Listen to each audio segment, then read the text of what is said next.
Stability of carbocation. Carbocation क्या होता है, मैंने प्रीवियस क्लास में आप लोगों को ये बताया है कि जो कार्बोकेटाइन है उसमें कार्बन पे पॉजिटिव चार्ज, ठीक है, पॉजिटिव चार्ज है, ऐसे लिख लेता हूँ कार्बोकेटाइन R CH2 पॉजिटिव, या फिर एक ले लेते R CH2 पॉजिटिव, कैसे भी लिख सकते हो। अब देखो ये इलेक्ट्रॉन डेफिशिएंट स्पीशीज है, मैंने कहा है इलेक्ट्रॉन्स को पैसे के टर्म्स में कंसीडर करोगे तो इस पे पैसे की कमी है, इस पे पैसे की कमी है। अगर आपने मेरी जीओसी की वीडियोस देखी हैं तो वहां पे मैंने बहुत बार डिस्कस किया है कि ये आर ग्रुप दो तरीके का हो सकता है। ये आर ग्रुप या तो इलेक्ट्रॉन रिलीजिंग ग्रुप हो सकता है या फिर ये R group electron withdrawing group हो सकता है। अच्छा, रिलीजिंग कौन कौन से ऐसे फैक्टर हैं, कौन कौन से ऐसे फैक्टर हैं जो इस आर ग्रुप को इलेक्ट्रॉन रिलीजिंग ग्रुप बनाते हैं। अगर मैं उनकी बात करूं तो प्लस आई इफेक्ट से ये आर ग्रुप रिलीजिंग बनेगा, हाइपर कंजुगेशन से, या फिर मैं इनडायरेक्टली कहूं पॉजिटिव हाइपर कंजुगेशन से ये इलेक्ट्रॉन रिलीजिंग बनेगा, और प्लस आर इफेक्ट से ये इलेक्ट्रॉन रिलीजिंग बनेगा। ये तीन इफेक्ट जो है वो इस आर ग्रुप को इलेक्ट्रॉन रिलीजिंग ग्रुप बनाएंगे, और इलेक्ट्रॉन रिलीजिंग ग्रुप बनाएंगे तो आप एक चीज समझना, ये क्या करेगा, ये R मैं ऐसे लिखता हूं R विल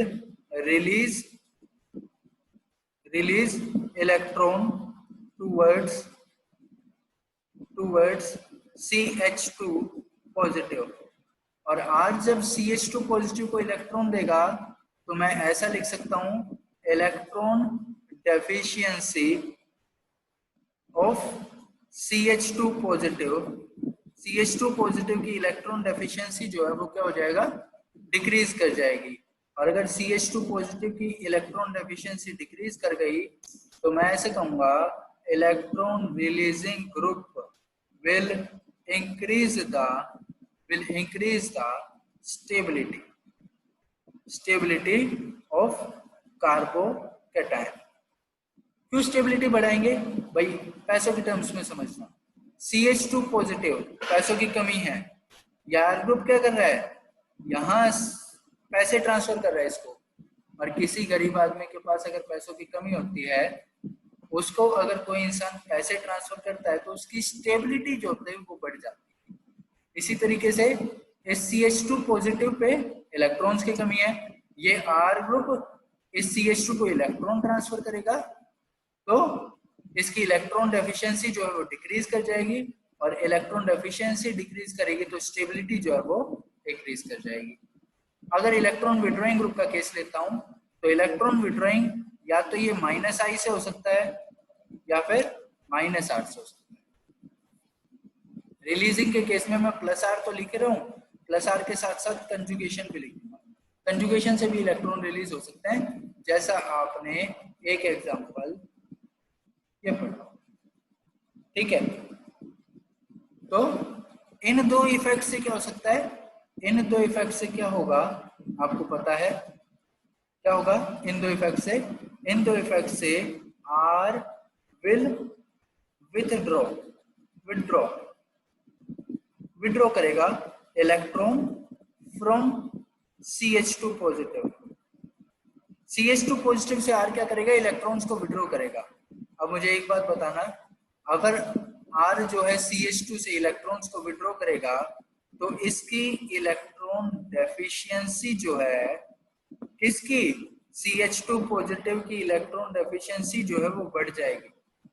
अब इसको ऐसे समझो, जिसके पास पैसे नहीं है, एक आदमी ने उससे और पैसे ले लिए तो उसकी पैसों की कमी बढ़ गई, और पैसों की कमी बढ़ते ही क्या होता है, स्टेबिलिटी जो है वो क्या हो जाती है, डिक्रीज हो जाती है। बिल्कुल सिमिलर कंसेप्ट कि CH2 जो है, CH2 पॉजिटिव से ये R क्या करेगा, इलेक्ट्रॉन को विड्रॉ करेगा, और विड्रॉ करेगा तो इलेक्ट्रॉन डेफिशिएंसी आएगी, और डेफिशिएंसी आएगी तो electron withdrawing group will decrease the stability will decrease the stability of carbocation, या फिर स्टेबिलिटी डिक्रीजेस, ऐसे बात है। ये बात आप लोगों को समझनी पड़ेगी, इस चीज का ध्यान रखना। सबसे पहली बात तो ये है, आई होप आप लोगों में से किसी को भी इसमें कोई डाउट नहीं है। अब मैं बात करता हूं इंडिविजुअल फैक्टर के हिसाब से, ठीक है। देखो, मैं कहता हूं कि कार्बोकेटाइन जो बनेगा ना, वो बहुत तरीके का बन सकता है। कार्बोकेटाइन मान लो कोई भी बना, वो बहुत तरीके का बन सकता है। कैसे बहुत तरीके का? ऐसा हो सकता है वो एरोमेटिक बन जाए।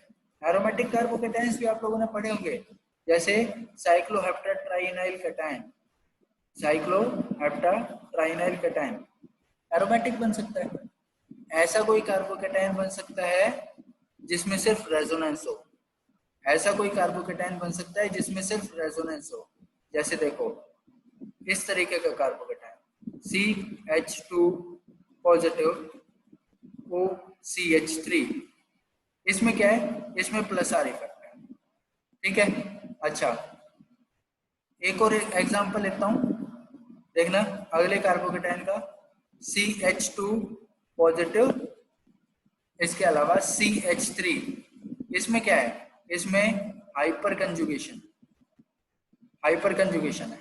अगला एग्जांपल लेता हूं, देखना अगले एग्जांपल में मैं इंडक्टिव को लूंगा, CH3 की थ्राइस CH2 पॉजिटिव, इसमें क्या है? इंडक्टिव है। इसमें क्या है? Inductive factor. अगला एग्जांपल लेता हूं, जैसे मैंने ये ले लिया कैटायन, सिंपल कैटायन ले लिया CH2 पॉजिटिव, इसमें रेजोनेंस, इसमें हाइपर कंजुगेशन, इसमें इंडक्टिव, ये नॉर्मल ले लिया, इसमें का अप्रोक्सीमेटली कोई इफेक्ट नहीं ऑपरेट कर रहा, या फिर कर भी रहा है तो रिंग का रेजोनेंस कर रहा है, बस ज्यादा नहीं कर रहा, ठीक है। एक एग्जांपल मैं लेता हूं जिसमें माइनस आई हो, देखना CH2 पॉजिटिव, यहां पे मैं लिखता हूं CF3, इसमें इस CF3 का माइनस आई ऑपरेट कर रहा है।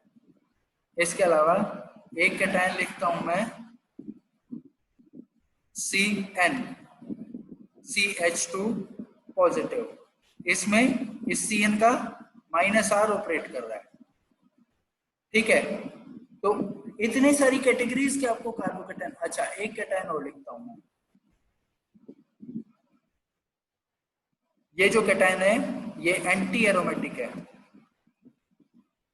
और भी कुछ कैटेगरीज के आपको कार्बोकेटाइन देखने को मिल सकता है। मतलब मेजरली जो आपको कार्बोकेटाइंस में देखने को मिलेगा, या तो वो ऐसा कार्बोकेटाइन मिलेगा जो एरोमेटिक है, या ऐसा मिलेगा जिसमें प्लस आर, हाइपर कंजुगेशन या प्लस आई इफेक्ट लगेगा, या फिर ऐसा आपको देखने को मिलेगा जिसमें माइनस आर माइनस आई है, या फिर ऐसा देखने को मिलेगा जो एंटी एरोमेटिक, ठीक है। बनाना बॉन्ड्स वगैरह भी देखने को मिल सकते हैं। तो इस तरीके से आपको इतने सारे इफेक्ट कार्बोकेटाइंस में देखने को मिल सकते हैं। अब आपको क्या करना पड़ेगा? आपको इन सभी कार्बोकेटाइंस को स्टेबिलिटी में अरेंज करना पड़ेगा। और स्टेबिलिटी जब पूछेंगे तो जो एरोमेटिक कैटायन बनेगा उसकी स्टेबिलिटी सबसे ज्यादा होगी। एरोमेटिक कैटायन की स्टेबिलिटी सबसे ज्यादा मानी जाती है, ठीक है। एक जनरल ट्रेंड के हिसाब से aromatic cations are highly stable, ठीक है। इसके बाद मैं कहूंगा, इसके बाद देखना अगला फैक्टर कौन सा आता है। अगला फैक्टर आता है कि रेजोनेंस, हाइपर कंजुगेशन या इंडक्टिव हो। अब मुझे एक बात बताना, इन तीनों इफेक्ट के लीड करने का ऑर्डर क्या होता है? रेजोनेंस हाइपर कंजुगेशन को लीड करता है और हाइपर कंजुगेशन इंडक्टिव को। तो ऐसा कोई फैक्टर आ गया जिसमें रेजोनेंस ऑपरेट कर रहा है, और रेजोनेंस भी कौन सा? प्लस आर वाला, तो ऐसा कैटायन ज्यादा स्टेबल है। उसके बाद हाइपर कंजुगेशन, और उसके बाद प्लस आई इंडक्टिव वाला, ठीक है। उसके बाद देखना, उसके बाद कौन सा स्टेबल होगा? उसके बाद स्टेबल होगा यहां से, ये देखो दोनों के दोनों ये फैक्टर इलेक्ट्रॉन विड्रॉइंग है। और अभी आपने पढ़ा कि इलेक्ट्रॉन विड्रॉइंग ग्रुप क्या करते हैं, कार्बोकेटाइंस की स्टेबिलिटी को डिक्रीज करते हैं। तो जो ज्यादा विड्रॉ करेगा वो वाला जो ग्रुप ज्यादा विड्रॉ करेगा वो वाला कार्बोकेटाइन कम स्टेबल है। अब देखना दोनों में से कौन सा फैक्टर ज्यादा विड्रॉ करेगा, -R या -I। मैंने अभी आपको फिर से ऑर्डर बताया था कि रेजोनेंस लीड करता है, चाहे इलेक्ट्रॉन देने का काम हो चाहे इलेक्ट्रॉन लेने का काम। यहाँ पे नीचे वाले में क्या है, इलेक्ट्रॉन, यहाँ इसमें क्या है, इलेक्ट्रॉन लेने का काम है। और अगर इलेक्ट्रॉन लेने का काम है तो भी रेजोनेंस लीड करेगा, और रेजोनेंस लीड करेगा तो इसके कारण स्टेबिलिटी बहुत कम हो जाएगी, डिक्रीज इन स्टेबिलिटी। इसके कारण जो स्टेबिलिटी है वो बहुत कम हो जाएगी। इसलिए मैं ये कहूंगा कि -I वाला कार्बोकेटाइन ज्यादा स्टेबल होगा और -R वाला कम होगा। -I वाला ज्यादा स्टेबल होगा, -R वाला कम स्टेबल होगा। और एंटी एरोमेटिक वालों को आप सबसे लास्ट में लिखोगे, क्योंकि पहली बार तो वो कार्बोकेटाइन है, कार्बोकेटाइन कम स्टेबल होता है, इंटरमीडिएट है ना, पॉजिटिव चार्ज 3n का लो लगता है। और दूसरी बात वो एंटी एरोमेटिक है, एंटी एरोमेटिक स्पीशीज तो वैसे ही स्टेबल नहीं होती। बात समझ आ रही है, एंटी एरोमेटिक स्पीशीज तो वैसे ही स्टेबल नहीं होती, तो एंटी एरोमेटिक वाले को आप सबसे लास्ट में रखेंगे। अच्छा एक चीज और, कई बार ऐसा आता है कि आपको 3 कार्बोकेटाइन दे दिए, एक एंटी आया एक एंटी एरोमेटिक आया। मान लो कोई ऐसा एक्सेप्शनल केस दे दे जो नॉन एरोमेटिक हो जाए, कोई ऐसा केस दे दे जो एरोमेटिक हो जाए, तो इसमें स्टेबिलिटी एरोमेटिक कार्बोकेटाइन की ज्यादा, नॉन एरोमेटिक कार्बोकेटाइन की कम, और एंटी एरोमेटिक कार्बोकेटाइन की सबसे कम। इस चीज का ध्यान रखना। तो इस तरीके से आप इन सभी कार्बोकेटाइंस को अरेंज कर सकते हैं इनकी स्टेबिलिटी के ऑर्डर में। इन सभी कार्बोकेटाइंस को अरेंज कर सकते हैं इनकी स्टेबिलिटी के ऑर्डर में। जैसे मैं यहाँ पे लिखता हूँ, देखो नंबर डालता हूँ, कार्बोकेटाइन 1 2 3 4 5 6 7 8। ये देखो ये एरोमेटिक कार्बोकेटाइन है और मैंने कहा एरोमेटिक सबसे ज्यादा स्टेबल, तो पहले की स्टेबिलिटी सबसे ज्यादा। 8वां एंटी एरोमेटिक है, इसकी स्टेबिलिटी सबसे कम। इसके बाद देखते हैं यहाँ पे +R से इलेक्ट्रॉन डोनेट हो रहे हैं, यहाँ पे हाइपर कंजुगेशन से इलेक्ट्रॉन डोनेट होंगे। मैंने इफेक्ट नीचे लिख दिया है। आई होप आप लोगों को रिंग में हाइपर कंजुगेशन कैसे देखना है, रेजोनेंस कैसे देखना है, वो मेरी प्रीवियस वीडियोस देख के समझ आ गया है। और यहाँ पे इंडक्टिव से डोनेट हो रहे हैं। अब मैंने फिर से कहा क्योंकि रेजोनेंस लीड करता है, इसका इलेक्ट्रॉन डोनेशन सबसे ज्यादा। और electron donating group electron releasing group में इतना ध्यान रख लो, ज्यादा इलेक्ट्रॉन रिलीजिंग तो कार्बोकेटाइन ज्यादा स्टेबल, ज्यादा रिलीजिंग तो कार्बोकेटाइन ज्यादा स्टेबल, कम रिलीजिंग तो कार्बोकेटाइन कम स्टेबल। क्योंकि +R से इलेक्ट्रॉन का डोनेशन ज्यादा होगा, सेकंड वाले कार्बोकेटाइन को मैं थर्ड से, और थर्ड वाले कार्बोकेटाइन को मैं फोर्थ से ज्यादा स्टेबल बताऊं। क्यों? फोर्थ वाले में क्या लग रहा है, फोर्थ वाले में इंडक्टिव, थर्ड वाले में हाइपर कंजुगेशन और सेकंड वाले में रेजोनेंस। अब इसके बाद मैं इस पे ये रेफरेंस कंपाउंड है, देखने रेफरेंस है। ऊपर वाले सभी में कुछ ना कुछ ग्रुप लगा के, कुछ ना कुछ ऐसा ग्रुप लगाए जो स्टेबिलिटी बढ़ा रहा है, चाहे वो ऐसे ये OCH3 हो, CH3 हो, या ये CCH3 हो। अच्छा नीचे वालों में कोई ऐसा ग्रुप लगाया है जो स्टेबिलिटी घटा रहा है, तो इस 5वें कंपाउंड को मैं रेफरेंस कंपाउंड मानूंगा, क्योंकि इसके रिस्पेक्ट में ही हम बाकियों को अरेंज करेंगे कि कौन ज्यादा स्टेबल है और कौन कम स्टेबल है, किस में इलेक्ट्रॉन रिलीजिंग ग्रुप लगा है और किस में इलेक्ट्रॉन विड्रॉइंग ग्रुप लगा है। ठीक है, इसके बाद इसमें -I से इलेक्ट्रॉन विड्रॉ हो रहा है और इसमें -R से। मैंने कहा ज्यादा इलेक्ट्रॉन रिलीजिंग तो कार्बोकेटाइन ज्यादा स्टेबल। यहीं पे अब चेंज करूंगा छोटी सी बात, यहीं पे चेंज करूंगा छोटी सी बात, और वो चेंज क्या होगा, वो चेंज ये होगा कि ज्यादा, वो चेंज क्या होगा कि अगर इलेक्ट्रॉन विड्रॉइंग ग्रुप देखना है तो जितना ज्यादा इलेक्ट्रॉन विड्रॉइंग ग्रुप होगा कार्बोकेटाइन उतना कम स्टेबल होगा। जितना ज्यादा इलेक्ट्रॉन विड्रॉइंग ग्रुप होगा कार्बोकेटाइन उतना कम स्टेबल होगा। और इसलिए देखो यहाँ पे CF3 में कम इलेक्ट्रॉन विड्रॉ होंगे, CN में ज्यादा इलेक्ट्रॉन विड्रॉ होंगे, तो ये CN वाला कम स्टेबल और ये वाला ज्यादा स्टेबल, और इसलिए मैं 6 को ज्यादा स्टेबल बताऊंगा, 7 को कम स्टेबल, और लास्ट में 8 तो आपने लिखा ही जो लीस्ट स्टेबल है। तो इस तरीके से आप कार्बोकेटाइंस के सभी फैक्टर्स को ऑब्जर्व करके ये कह सकते हो कि कौन सा कार्बोकेटाइन ज्यादा स्टेबल है, कौन सा कार्बोकेटाइन कम स्टेबल है। फैक्टर ये सभी लगेंगे, फैक्टर यही सभी लगेंगे। ऐसा नहीं है कि कोई बाहर से मंगल ग्रह पे से ही कोई फैक्टर आगे उतर के आएगा और वो लग जाएगा। इस चीज का ध्यान रखना। फैक्टर इसी तरीके के फैक्टर आपको देखने को मिलेंगे, एक आध फैक्टर और हो सकता है, वो एग्जांपल्स में डिस्कस हो जाएगा। अगर किसी को भी इसमें कोई भी डाउट है तो मुझे बताओ, नहीं तो फिर हम आगे एग्जांपल पे चलते हैं। अब मैं चलता हूँ एग्जांपल्स पे। सबसे पहले थोड़े इजी से एग्जांपल, उसके बाद हम अपना डिफिकल्टी लेवल बढ़ाते जाएंगे और कार्बोकेटाइंस को कंपेयर, उनकी स्टेबिलिटी कंपेयर करते जाएंगे। देखो सबसे पहला एग्जांपल मैं लिखता हूँ CH3 पॉजिटिव, इसके अलावा CH3 CH2 positive, CH3 CH2 CH2 positive, CH3 C CH3 H CH2 positive, और लास्ट जो मैं लिखूंगा,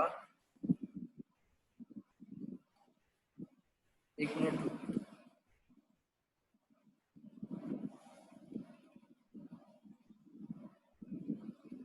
लास्ट में लिखूंगा CH3 C CH3 CH3 CH2 positive. इन सभी कार्बोकेटाइंस में हमें स्टेबिलिटी को कंपेयर करना है, ऑर्डर अरेंज करना है, पहला, दूसरा, तीसरा, चौथा और पांचवें कार्बोकेटाइन में कौन ज्यादा स्टेबल है, कौन कम स्टेबल है। क्या आप लोग बता सकते हैं?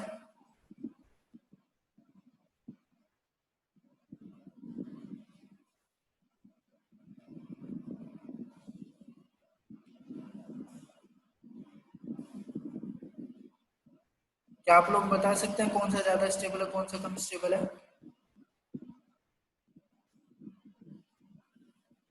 सर ये जो एग्जांपल है, ये बच्चों ने बिल्कुल ठीक कहा कि हाइपर कंजुगेशन और इंडक्टिव दोनों ही फैक्टर से एक्सप्लेन किया जा सकता है। अगर इंडक्टिव से इसकी एक्सप्लेनेशन देखेंगे तो देखो ये CH3 है, मिथाइल कार्बोकेटाइन, ये मिथाइल कार्बोकेटाइन, ये कार्बोकेटाइन कौन सा हुआ? इसमें आपने एक हाइड्रोजन हटा के इस सेकेंड वाले में एक हाइड्रोजन, फर्स्ट वाले में एक हाइड्रोजन हटा के सेकेंड वाले को कैसे बनाया, एक CH3 लगा दिया। अब CH3 का क्या है, CH3 का क्या है, CH3 का इंडक्टिव इफेक्ट है, CH3 का प्लस आई इफेक्ट है। प्लस आई इफेक्ट क्या करता है, इलेक्ट्रॉन रिलीज करता है, और इलेक्ट्रॉन रिलीज करेगा तो कार्बोकेटाइन की स्टेबिलिटी, कार्बोकेटाइन की स्टेबिलिटी जो है वो इंक्रीज करेगी। ठीक है, यहाँ पे आपने क्या किया, यहाँ पे आपने चेन बढ़ा, चेन की लेंथ बढ़ा दी। चेन की लेंथ बढ़ाने से क्या होगा, और ज्यादा इलेक्ट्रॉन रिलीज होंगे, और ज्यादा इलेक्ट्रॉन रिलीज होंगे तो स्टेबिलिटी स्टेबिलिटी और ज्यादा इंक्रीज करेगी। ठीक है, यहाँ पे आता हूँ, यहाँ पे आपने और ज्यादा इलेक्ट्रॉन रिलीजिंग ग्रुप लगा दिए, प्लस आई वाले ग्रुप लगा दिए, प्लस आई वाले ग्रुप लगा दिए, तो स्टेबिलिटी और ज्यादा हो गई, और ज्यादा हो गई। ठीक है, यहाँ पे आपने और ज्यादा प्लस आई वाले ग्रुप लगा दिए, तो स्टेबिलिटी, स्टेबिलिटी जो है वो क्या होगी, सबसे ज्यादा होगी। ये तो बात है प्लस आई इफेक्ट की, ये तो बात है। आप लोगों ने स्टेबिलिटी ऑर्डर ये बताया, 5 की ज्यादा, फिर 4 की, फिर 3 की, फिर 2 की, फिर 1 की, क्योंकि यहाँ पे इलेक्ट्रॉन रिलीजिंग ग्रुप सबसे ज्यादा है तो प्लस आई सबसे ज्यादा है, और यहाँ पे इलेक्ट्रॉन रिलीजिंग ग्रुप नहीं है तो प्लस आई सबसे कम है। लेकिन आप लोग हाइपर कंजुगेशन को भूल गए, आप लोग हाइपर कंजुगेशन को भूल गए। और मैंने जब आप लोगों को हाइपर कंजुगेशन पढ़ाया था ना, तो एक इस तरह का भी हाइपर कंजुगेशन पढ़ाया था, CH2 पॉजिटिव CH। अगर आप लोगों को हाइपर कंजुगेशन ध्यान हो तो मैंने सिग्मा से p ऑर्बिटल में जो इलेक्ट्रॉन का डोनेशन हो रहा है, सिग्मा से p जो ट्रांजिशन हो रही है, इसको भी हाइपर कंजुगेशन में कैटेगराइज किया। यानी इस CH2 पॉजिटिव के बगल वाला कार्बन, जिसको हम क्या कहते हैं, जिसको हम अल्फा कार्बन कहते हैं, उसका हाइड्रोजन हाइपर कंजुगेशन में इन्वॉल्व हो सकता है, उसका हाइड्रोजन हाइपर कंजुगेशन में इन्वॉल्व हो सकता है। अब जरा इन पांचों में देखें कि हाइपर कंजुगेशन हो सकती है कि नहीं हो सकती, देखते हैं। CH3 पॉजिटिव, CH3 पॉजिटिव, कोई हाइपर कंजुगेशन नहीं, कोई हाइपर कंजुगेशन नहीं, यहाँ तो इंडक्टिव भी नहीं था। मैं लिखता हूं नो हाइपर कंजुगेशन और नो इंडक्टिव। मैं हाइपर कंजुगेशन की बात कर ही क्यों रहा हूं, अगर इस चीज को समझे तो मैंने आप लोगों को ये बताया था, हाइपर कंजुगेशन और इंडक्टिव अगर दोनों फैक्टर लगने लग जाएंगे तो हाइपर कंजुगेशन इंडक्टिव को क्योंकि लीड करता है, हाइपर कंजुगेशन क्योंकि इंडक्टिव को लीड करता है, हाइपर कंजुगेशन डोमिनेट करेगा और आप हाइपर कंजुगेशन ही कंसीडर करोगे, इंडक्टिव कंसीडर करोगे ही नहीं। यहाँ पे आते हैं, देखो ये अल्फा कार्बन, ये अल्फा कार्बन, ये अल्फा कार्बन, ये अल्फा कार्बन, हाइड्रोजन देखिए अल्फा कार्बन पे कितने हैं, इस अल्फा कार्बन पे 3 हाइड्रोजन, यानी 3 तरीके से हाइपर कंजुगेटिंग स्ट्रक्चर कितने बन सकते हैं, alpha carbon, alpha hydrogen plus 1, यहाँ पे hyper conjugating structure 4 HCS hyper. यहाँ पे आता हूँ, कितने, 2 alpha hydrogen, hyper conjugating structure कितने, 3 3। यहाँ पे आता हूँ, अल्फा कार्बन, अल्फा हाइड्रोजन कितने, alpha hydrogen 1, hyper conjugating structure 2। यहाँ पे अल्फा हाइड्रोजन कितने, 1 भी नहीं, हाइपर कंजुगेटिंग स्ट्रक्चर जो ये ओरिजिनल स्ट्रक्चर है इसको हाइपर कंजुगेटिंग स्ट्रक्चर मानोगे। अब आप लोगों का स्टेबिलिटी ऑर्डर बदल गया, क्योंकि जितने ज्यादा हाइपर कंजुगेटिंग स्ट्रक्चर उतनी ज्यादा स्टेबिलिटी, और स्टेबिलिटी दूसरे की तीसरे से ज्यादा, तीसरे की चौथे से ज्यादा, चौथे की 5। हेलो एवरीवन, तो मैं आप लोगों को ये बता रहा था प्रीवियस जो मैं अभी जो जूम क्लास खत्म हुई उसमें मैंने आप लोगों सभी को ये बताया कि ये जो आप लोगों ने stability order according to hyperconjugation क्या बताया था, अकॉर्डिंग टू हाइपर कंजुगेशन आप लोगों ने स्टेबिलिटी ऑर्डर बताया 5 की सबसे ज्यादा, फिर 4 की, फिर 3 की, फिर 2 की, फिर 1 की। लेकिन ये गलत है, ये जो ऑर्डर है ये गलत है। और ये गलत क्यों है, क्योंकि अब एक चीज देखना, आप लोगों को पता है हाइपर कंजुगेशन क्योंकि इंडक्टिव को लीड करता है, तो जिस जिस एग्जांपल में आपको हाइपर कंजुगेशन और इंडक्टिव दोनों फैक्टर लगते दिखेंगे वहां पे आप हाइपर कंजुगेशन कंसीडर करोगे पहले और इंडक्टिव कंसीडर करोगे बाद में। अगर हाइपर कंजुगेशन से डिसाइड नहीं हो पाता तो, अगर हाइपर कंजुगेशन से डिसाइड नहीं हो पाता तो इंडक्टिव कंसीडर होगा। ठीक है, जैसे देखो यहाँ पे 3 अल्फा हाइड्रोजन है तो 4 हाइपर कंजुगेटिंग स्ट्रक्चर, यहाँ पे अल्फा हाइड्रोजन 2 है, यहाँ पे अल्फा हाइड्रोजन 1 है, यहाँ पे कोई अल्फा हाइड्रोजन नहीं है। अल्फा कार्बन कौन कौन से थे? ये रहा अल्फा कार्बन, यहाँ पे ये CH3, ये CH2, ये CH, ये कार्बन, ये सभी अल्फा कार्बन है, ये सभी अल्फा कार्बन है। तो इनके अल्फा हाइड्रोजन देखे, अल्फा हाइड्रोजन देख के number of hyper conjugating structure बताए। Number of hyper conjugating structure कितने होते हैं? अगर आपने हाइपर कंजुगेशन वाली वीडियो देखी है तो number of hyper conjugating structure is equal to alpha hydrogen plus 1। 3 alpha hydrogen 4 hyper conjugating structure, ठीक है। 2 अल्फा हाइड्रोजन तो 3, 1 है तो 2 और नहीं है तो इस ओरिजिनल स्ट्रक्चर को ही हाइपर कंजुगेटिंग स्ट्रक्चर मान लिया जाता है। अब स्टेबिलिटी, जितने ज्यादा हाइपर कंजुगेटिंग स्ट्रक्चर उतनी ज्यादा stability. Stability is directly proportional to number of hyperconjugating structure, ठीक है। तो यहाँ पे स्टेबिलिटी ऑर्डर क्या आ जाएगा? स्टेबिलिटी ऑर्डर आ जाएगा सेकंड की सबसे ज्यादा, फिर थर्ड की, फिर फोर्थ की, फिर फिफ्थ की और फिर फर्स्ट की। अगर किसी भी बच्चे को इस ऑर्डर में कोई डाउट है तो बताओ, नहीं तो जो कुछ बच्चों ने हाइपर कंजुगेशन के अकॉर्डिंग, जो कुछ बच्चों ने हाइपर कंजुगेशन के अकॉर्डिंग ये वाला स्टेबिलिटी ऑर्डर बताया था, वो वाला एग्जांपल बताता हूं आप लोगों को कि वो एग्जांपल कौन सा है।